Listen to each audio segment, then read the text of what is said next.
안녕하세요. LA의 비투쇼입니다. 우리들의 코인이 살짝 미끄러지는 그런 분위기죠. 주말에 약간 흔들흔들하다 갑자기 좀 좋지 않은 모습을 보여주고 있는데 또 시즌 종료인가요? 일주일에 한 번씩 시즌 종료가 찾아오고 있습니다.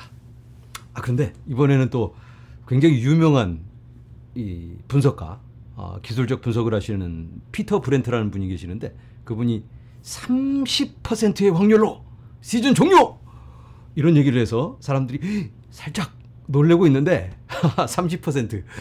뭐 아무 의미 없잖아요. 그런 말은 뭐 저도 할 수 있습니다. 30%. 그럼 나머지 70%는 그냥 쭉쭉 간다라는 얘기인데 별 의미 없는 그런 말들. 현재 상황을 좀 분명하게 진단해 볼 필요가 있을 것 같습니다. 이번 주가 굉장히 중요한 한 주가 되지 않을까. 많은 일들이 우리를 기다리고 있습니다. 방향성을 확인할 수 있는 그런 한 주가 될 것 같은데 함께 출발합니다. 자, 지금의 하락 우려할 상황일까? 물론 가격이 빠지니까 좋지는 않습니다. 지난 24시간 동안 13만 4천 명 정도의 거래자가 청산을 당했습니다. 총 5억 8천만 달러. 청산. 많은 분들이 좀 모험적인 선택을 하다 보니까 이렇게 청산을 당했는데, 그런데 이 규모를 보면 5억 8천만 달러는 그렇게 큰 게 아니에요. 10억 달러 넘어가는 그런 청산을 당한 적도 많이 있습니다. 그래서 이번에 청산 규모는 그렇게 크지 않은데, 그런데 가격이 많이 빠졌단 말이에요. 그러면 거시 경제가 불안해서 혹시 금리 인하를 안 할까봐, 또는 뭐 러시아하고 우크라이나 이런 지정학적 위기 때문에 그런 걸까? 그렇게 얘기하기에는 주식은 멀쩡합니다. 주식은 뭐 살짝 이렇게 흔들리고 있는데 코인은 그냥 쭉 빠졌거든요. 그럼 이걸 어떻게 우리가 바라봐야 될까? 사실 지난 한 2, 3주 동안 코인만 달려왔습니다. 코인만 너무 쐈기 때문에 한 번은 좀 쉬어가는 타이밍이 아닐까, 이렇게 건강한 조정으로 이해해 볼 수 있을 것 같습니다. 자, 물론 지금 시장에는 불확실성이 가득합니다. 바로 이번 주에 잭슨홀이라는 그런 도시에서 큰 모임이 있습니다. 연방준비제도이사회 의장 파월이 8월 22일 금요일 오전 10시 미국 동부시간입니다. 한국 시간으로는 같은 날 오후 11시가 되겠습니다. 경제 전망과 프레임워크 검토에 관해 연설할 예정입니다. 잭슨홀 심포지엄이라고 세계에서 가장 영향력 있는 이런 사람들이 모여서 발표를 하고 경제 전망을 내놓습니다. 뭐 많은 사람들이 발표를 하는데 가장 중요한 건 바로 이 사람입니다. 연준의 제롬 파월이 무슨 말을 할 건가? 앞으로 금리에 관해서 어떻게 접근을 할 건가? 이게 제일 중요한데 이번에 온 세상의 이목이 여기에 집중되고 있습니다. 향후 수개월간의 방향성을 정해 줄 수도 있는 그런 중요한 발표가 되겠다. 여기에 대해서 시장이 잔뜩 긴장하고 있고요. 그러다 보니까 불확실성이 매우 크죠. 그래서 불확실성이 클 때는 조심스러운 접근, 보수적인 접근을 하다 보니까 시장이 살짝 불안해하고 있는 게 아닌가. 자, 제롬 파월의 입에 모든 게 달려있는데 이 사람이 뭐라고 이걸 풀어낼 건가. 좀 완화적인 그런 발언을 해준다면 시장이 뜨겁게 반응하지 않을까. 금리 낮춰주고 돈 풀어내면 당연히 투자 자산에 굉장히 긍정적인 상방 압력이 있게 됩니다.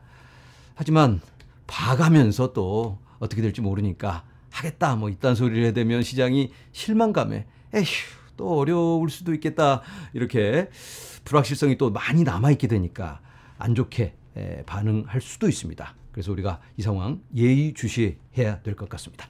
자, 지난 며칠간 이더리움에 굉장히 큰 변동이 보여지고 있습니다. 자, 이런 소식이 들려오는데요. 이더리움의 레버리지 숏 포지션이 사상 최고치를 기록했습니다. 자, 이렇게 레버리지 숏 포지션이 역대 최고입니다. 예전에 있었던 이 정도의 규모, 2022년, 23년 이 정도 레버리지 숏 포지션과는 규모가 다르죠. 어마어마한 물량이 숏으로 잡혀 있는데, 그러면 이더리움 떡락을 예상하기 때문에 이 사람들이 이렇게 몰려드는 걸까요? 살짝 불안해지죠. 자, 이건 여러 가지 해석이 가능한데 그동안 이더리움이 너무 많이 올랐습니다.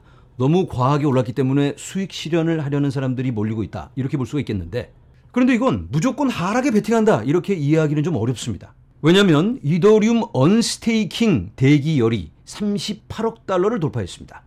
이더리움을 언스테이크하는 물량이 어마어마한데요. 언스테이크를 한다는 건 락업 해제입니다. 그러니까 이걸 가지고 락업을 풀어서 뭘 하겠다. 이더리움 락업이 되어 있는, 스테이킹이 되어 있는 물량을 푼다는 건 어떤 의미죠? 팔겠다라는 의미죠. 수익 실현을 하겠다. 그런데 이 스테이킹이 되는 동안 2주가 걸립니다. 2주를 기다려야 되는데 기다리는 동안 혹시 하락할 수 있는 거니까 이 하락에 레버리지 숏을 걸어놓으면 해칭이 되겠죠. 그런 물량으로 이해해 볼 수 있습니다. 자, 그렇다면 아까 그 숏 포지션들이 당장 팔겠다, 하락에 베팅한다 이렇게 이해를 하지 않더라도 이 언스테이킹된 물량이 풀리게 되면 매도세가 붙게 되겠죠. 이러한 부담이 있습니다. 지금 현재 이렇게 언스테이킹 대기 물량이 역대 최고입니다.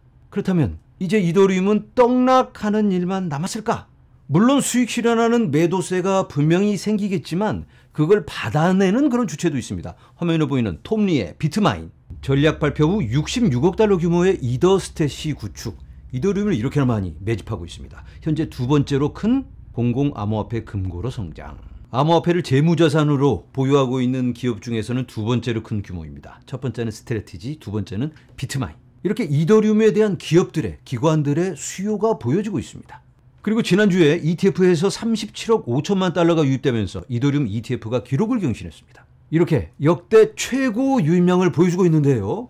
자, 이 상황을 정리해보면 지금 보여주고 있는 수많은 수익 실현 물량들, 그리고 스테이킹을 해제하고 기다리고 있는 그 많은 물량들. 그게 시장에 던져지면 큰일 나겠네. 하지만 반대쪽에서는 그 물량을 다 받아내려는 이 엄청난 수요가 보여주고 있기 때문에 이 힘의 균형이 어떻게 될지, 단기적으로는 아무래도 이 매도세가 강해 보이기 때문에 휘청할 수는 있겠지만 시간이 지나면서 그 물량들은 소진되겠죠. 그렇다면 그 물량들을 털고 가는 재정비의 시간이 될 수 있겠다. 이렇게 말씀드려봅니다. 자, 이제는 솔라나 관련입니다. 솔라나 시티를 소개합니다. 솔라나 도시. 솔라나 도시에서 많은 것들이 솔라나 기반으로 만들어진다, 움직인다, 플랫폼을 구축한다. 자, 세계에서 가장 성능이 뛰어난 암호화폐 플랫폼을 구축하는 생태계 팀을 위한 두바이 최초의 공식 허브입니다. 이걸 슈퍼팀 UAE가 주도하고 있습니다. 자, 11개의 S급 팀이 두바이 중심부에서 힘을 합칩니다. 여기에서 워크숍, 믹서 및 회의를 주최할 예정인데요. 고급 소매점, 프리미엄 레지던스, 그리고 52,780제곱피트 규모의 공동작업 공간을 포함하는 훨씬 더 큰 개발의 일부인 전용 솔라나 공간에는 36개의 책상이 있습니다. 36개 팀이 함께하고요. 고급 소매점, 일반인들이 살 수 있는 그런 시티를 만든다. 1차적으로는 글로벌 슈퍼팀 멤버를 우선적으로 고려하고 그리고 게스트 패스를 만들어서 일반인들도 액세스를 개방할 예정이라고 합니다. 이렇게 중동에서는 어마어마한 암호화폐 바람이 불고 있는데요. 솔라나만이 아니고 RWA, AI 이런 관련 개발이 공격적으로 진행되고 있습니다.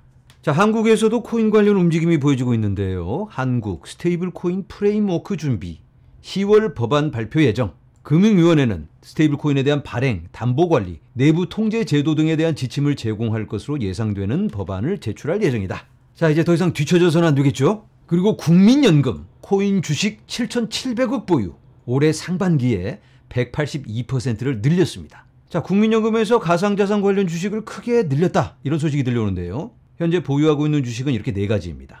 스트래티지 비중이 가장 높고요. 코인베이스, 로빈후드, 블록순입니다. 자, 대한민국도 좀 더 체계적인 제도화, 상용화의 모습 기대해봅니다. 자, 여러분, 이번 주는 변동의 한 주가 될 것 같은데요. 이번 주 금요일에 잭슨홀 미팅이 있죠. 이 미팅을 전후로 큰 움직임이 있을 수 있겠는데 떨리시나요? 하지만 우리가 이 상황을 조금만 넓은 시야로 바라본다면 자, 금리의 방향은 벌써 정해졌습니다.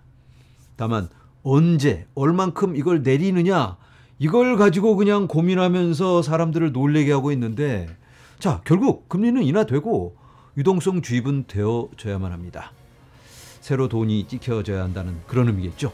그렇다면 방향은 너무나 분명하지 않나 이렇게 말씀을 드려보면서 오늘은 여기서 인사드립니다. 여러분 감사합니다.